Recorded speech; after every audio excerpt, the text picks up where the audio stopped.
All right, Aries, you've pulled some really difficult cards here. And this one, as much as I hate it and I want to get rid of it, it is one of the reasons why I bought this deck. Now, the beauty here is that this will not resonate with everybody.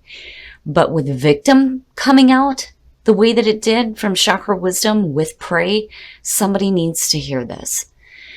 So we're going to get into these oracle cards. We're going to put them aside, and then we're going to get into the reading and open up and see what is going on with Aries. So Aries, this week you pulled Prey once again from Les Vampires, stalked, invaded, and watched. Now, I think the last time you pulled this was like pretty close to a year ago, almost. Victim is one of the cards that I don't think I've ever seen pulled yet. Now, Prey from Les Vampire, the blessing is talking about how you are able to make a stand and you are not allowing anybody to bully you anymore or blame you for their own bad behavior. This card is like a reminder that you didn't attract this situation. Here's the thing. We can control how we react to situations, but unfortunately, we cannot control other people. And this is one of those situations when you're looking at Prey where you may be dealing with some really difficult, shitty people that are trying to make you feel really bad. Now, working with this card does talk about not giving up on yourself, right? And believing that you are worth fighting for and not to fall into patterns of victimhood. And then you actually have victims sitting there. Now, the inspiration for this card says that this card indicates that being in denial may be holding you back. To move forward, you must make an honest assessment of your situation. The quote for this card says, "I am not a victim. I choose to do what I am doing." The personal question asks, how are my actions connected to my inability to create breakthroughs? Am I willing to make new choices in order to grow? The key ideas are feeling blocked, blaming others, past resentment, deluding yourself, and potential for greatness. If you're dealing with somebody who's being really shitty, don't take that victim mentality. Again, you have to make an honest assessment about the situation that you're in. Did you put yourself in this position? It's one thing when you put yourself in a position to, go through that energy of Prey. And then it's another thing completely when you're just dealing with shitty people. But this is also a reminder, too, that if you've been through this situation, you cannot hang on to that resentment either. All right, Aries, here we go. Here's the energy coming through. Nice, nice. And it's almost the perfect card for you guys, too. Seeing the Ace of Wands as a signifier is perfect. New creative ideas, new creative inspirations, new sparks of passion, a new beginning. It's perfect. And then in the past, the Ten of Wands. So for some of you, you may have been really overwhelmed by something. And there you go. You have the ending of the cycle and the beginning as your signifier, which is perfect. It's in perfect order. But looking at the Ten of Wands could suggest that for a lot of you, you may have taken on a little bit more than you can handle. But when you're looking at the Ace of Wands again as your signifier, it's like you dropped the load. You went from 10 and went back to that 1, which is good. But it is suggesting that you've been through something that was really overwhelming for you. Oh, look at that. The Empress and the Ace of Wands. That's perfect. It's perfect. So, maybe Prey and Victim just was for a select few here because what I'm seeing here is fantastic. When you're looking at the Empress and your present conditions, for those of you who, are feeling this way right now, it's perfect. It is perfect. For others of you, this may be dealing with like a really nurturing, loving person. The Empress is the mother figure, right? For some of you, it may be actually dealing with a mom figure. Or it could be dealing with, a female that is really attractive. For some of you, this is just beautiful energy surrounding you right now. And it is a beautiful new beginning. There's the ability here to manifest such beautiful things with this. The Empress has a very comfortable feeling with it. You know, when you talk about abundance, and then not only that, but giving birth to new ideas. And there you go, right? It's beautiful. It's perfect. Ooh, very nice. Very, very nice. Future conditions. So when you're looking at the world, and I'm looking at it connected with your past coming through, that is the successful completion. It's beautiful.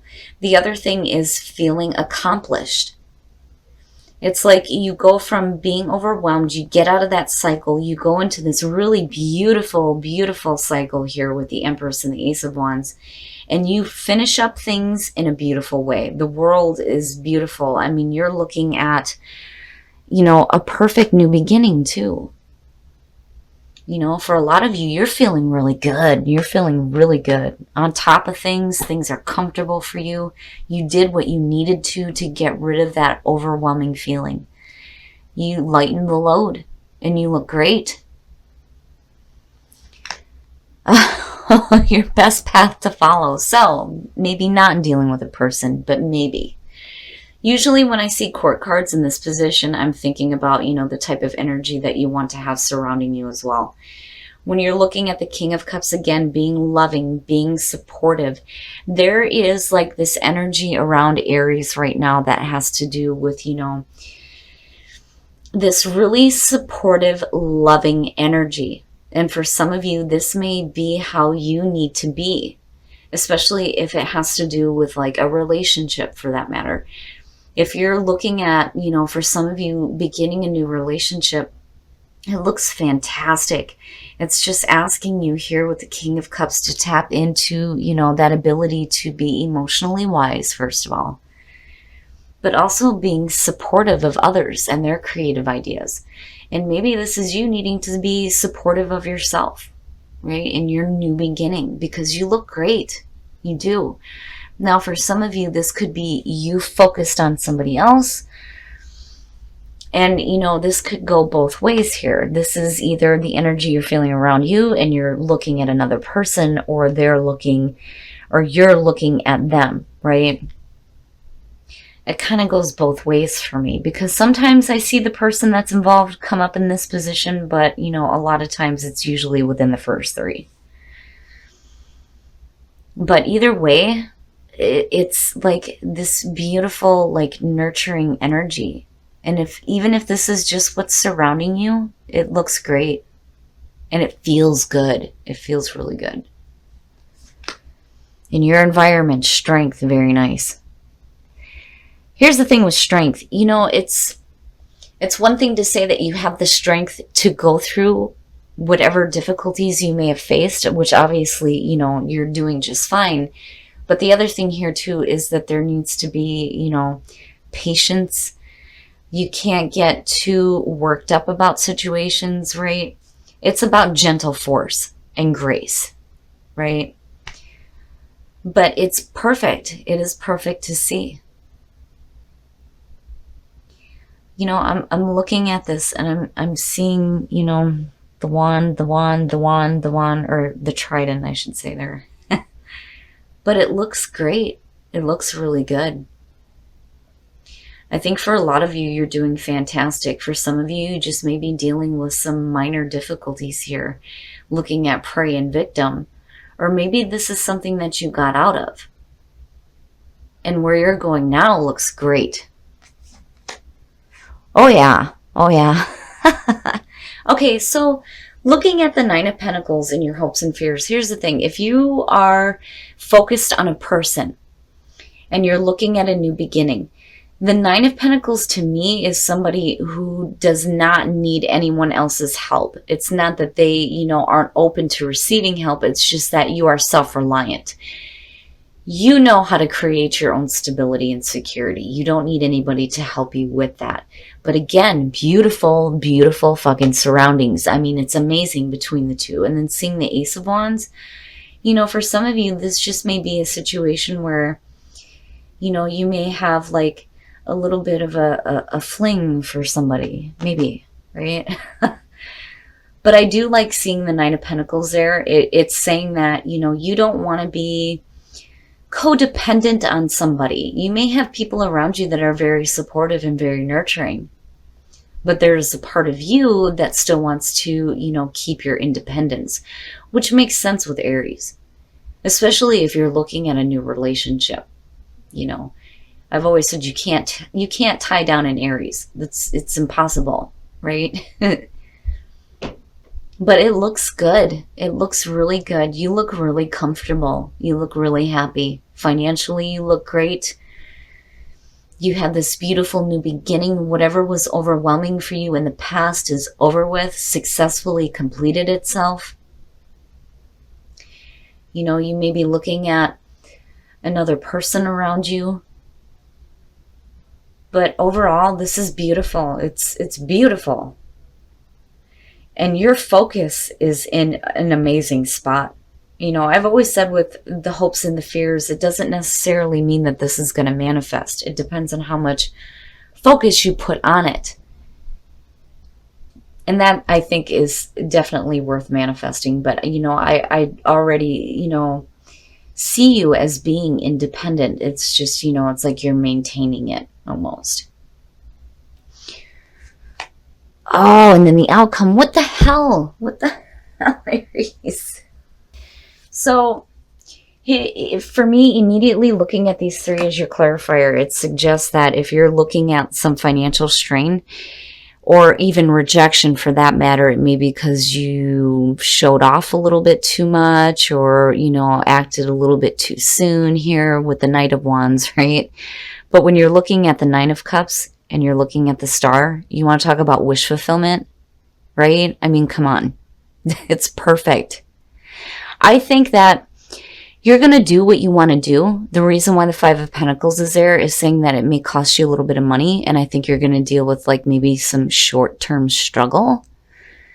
But I definitely don't see this as a rejection by any means. It's just that, if you make a decision to do something new, right? I mean, clearly there's a passion for it here. It just may be a situation where you may have to deal with some financial struggles, whether that means like having to change a job or moving, whatever it is. It's like in order to get the absolute perfect and good, you're going to have to make, a choice here on, are you willing to deal with this in the short term to get to this point? It's perfect, Aries. It's perfect. And I am so glad that this reading went a different way instead of, what I was fearing was going to show up here with prey and victim. I just think that if, for some of you, if you have dealt with a situation with a difficult person, do not hold on to any resentment there. And I don't think you do. I mean, where you come out at looks really good, really, really good. And I really do think that whatever that situation may have been, you definitely dropped it. You were like, nope, don't want it. And you're pulling in with strength, and you look great. All right, Aries, we're going to take a look at the soul trees to see what other messages there are for you guys. But I'm so glad I clarified that Five of Pentacles. I'm like, no, that's not right. That's not right. I think you do get full of passion there with the Knight of Wands and the Ace of Wands. Something new has sparked your interest. But in order to make the most of it and have your wishes fulfilled doubly with the Nine of Cups and the Star, it's like you're going to have to deal with some difficulties. But they're temporary. I've always said with the Five of Pentacles, that's nothing permanent, and you can get yourself out of that situation. But ultimately, you're doing it because you want your wishes fulfilled.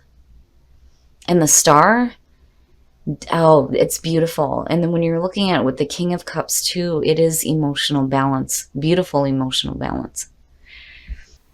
And magic. Hell yeah. Be open to the magic of life, right? When I see those two cards, I think of somebody who is open to understanding that, maybe we have to go through a little bit of hardship to ultimately see the magic happening there with the Nine of Cups and the Star. To see those two together, I'm telling you, Aries, by the end of the week, you'll have your wishes fulfilled big time, big time. But be grateful. Be grateful for it. It's so important. Gratitude is so important. Forgiving and learning. As you release and heal the past, you experience more love in the present moments.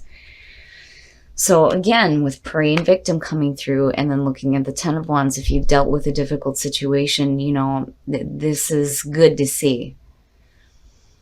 All right, what are the messages for Aries singles? You have attraction. You attract romantic love by enjoying this moment fully. So, you know, I don't know why. Usually I always start off with singles, but apparently couples needed to come up first. So for the couples, you may be facing some difficulties. But it's a situation here where things look great. You get to a point here where things get much, much better with the Star and the Nine of Cups. There's happiness, there's healing, and there's hope for the future. It's just that, you know, there are things from the past that need to be looked at and released. But, you know, overall, Aries, I'm telling you, when it comes to what you're doing here, you're doing something that is new, that you have a passion for. And absolutely, there is no reason why you can't have your wishes fulfilled big time here. And go ahead, you know, even if you're going to do something that's going to cause you to be in like a little bit of a struggle, it's not going to last. I'm telling you, it's not going to last. This reading looks fantastic.